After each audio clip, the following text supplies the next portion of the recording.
सामीन हजरात अस्सलाम वालेकुम वरहमतुल्लाहि वबरकातुहू। तारीख फातह आलम तुर्कों का अंजाम के सिलसिले में दर्जी जुलाहे और अस्साब व जर्राह के सिलसिले में बात हो रही थी। ये हकीकत है कि पुरानी कौमों में हिंदुस्तान में हिंदू न जुलाहे थे और न दर्जी थे। जुलाहे सिर्फ कपड़ा बुनते थे, बाजारू लोग उनसे कपड़ा खरीद कर बाजारों में फरोख्त करते थे।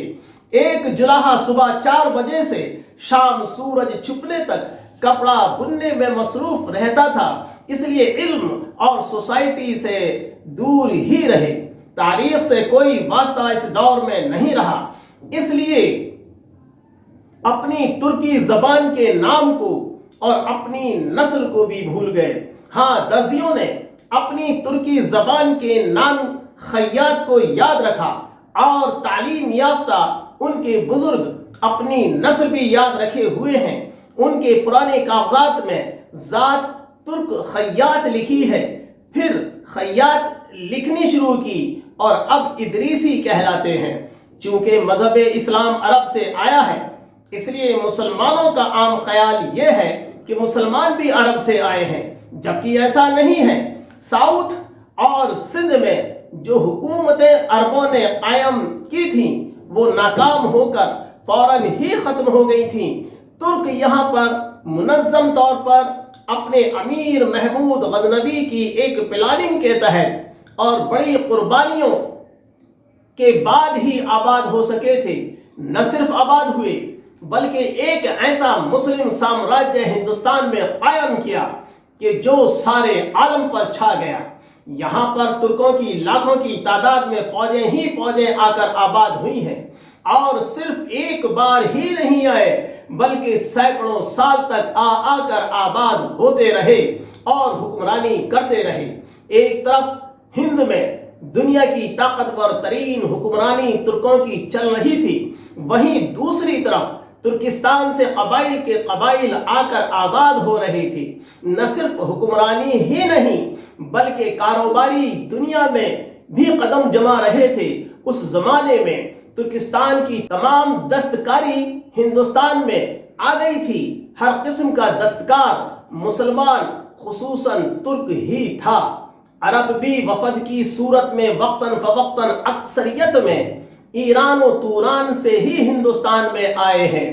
तारीखों में उनका जिक्र है, लेकिन वो एक आम आदमी की हैसियत से नहीं आते थे। वो नबी आखिरुज़्ज़मा की आल और ख़ानदानी व खुलफ़ाए राशिदीन की और सहाबा इकराम की औलाद की हैसियत से आते थे। तुर्क हुकूमतों में उनका इस्तकबाल बादशाहों की तरह किया जाता था। अक्सर बादशाह खुद उनका इस्तकबाल करता था और उनको ज़मीनों और जागीरों से नवाजा जाता था। अक्सर एकदम बड़े ओहदे पर बिठा दिया जाता था। वो यहाँ पर कपड़ा बुनने और गोश्त काटने नहीं आए थे। उनकी आमद तुर्कों के शाही दरबारों में होती थी। 10वीं सदी से कब्ल हिंद में पंजाब की कुछ मखसूस इलाकों से आगे कहीं मुस्लिम आबादी नहीं थी।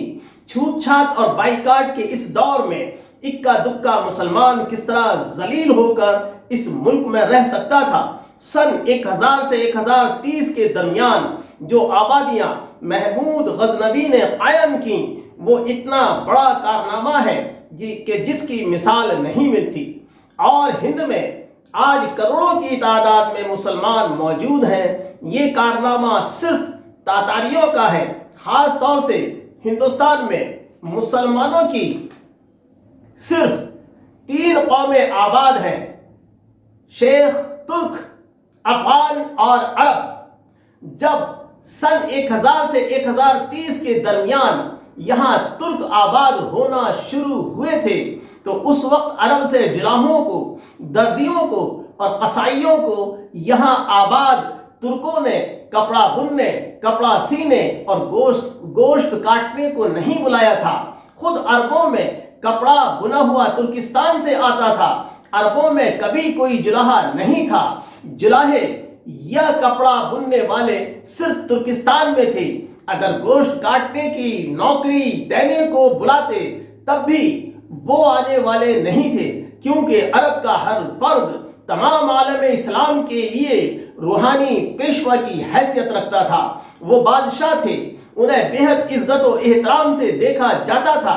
मेरे बचपन में मदीने शरीफ से हज अदा कराने वाले मौलम हजरात मेरे दादा से मिलने 2-3 बार अरब से तशरीफ लाए थे, तो मैंने देखा कि उन्हें देखने, उनसे मिलने, उनके हाथ चूमने के लिए सैकड़ों आदमी हमारे घर पर उमड़ आते थे।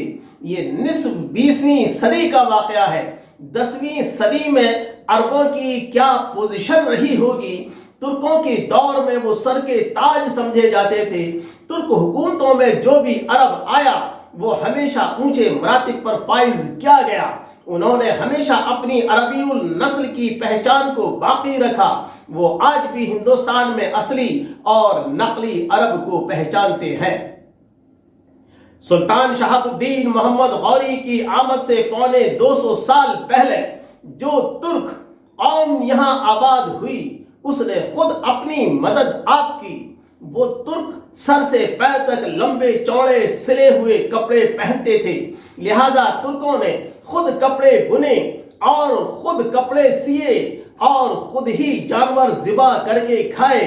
जमाने की दस्तक के साथ जिस तुर्क ने जो पेशा अपना लिया वो 1857 के बाद खुसूसन उसकी जात बन गया। डॉक्टर बर्नियर फ्रांसीसी सयाह जो मुगल शहंशाह शाहजहां के दौर में हिंदुस्तान आया था, फ्रांस वापस जाने के बाद उसने सन 1670 में अपना सफरनामा Bernier travels in Mughal empire लिखा और वजीर आजम फ्रांस मिस्टर शेवर कोल बट की खिदमत में पेश कर दिया।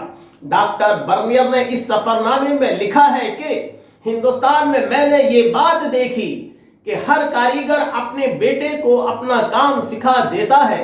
मसलन सुनार का बेटा सुनार और लोहार का बेटा लोहार ही होगा। ये लोग अपने पेशे के अलावा किसी दूसरे पेशे में शादी भी नहीं करते, जिसकी वजह से अक्सर खूबसूरत लड़कियां कुंवारी रह जाती हैं।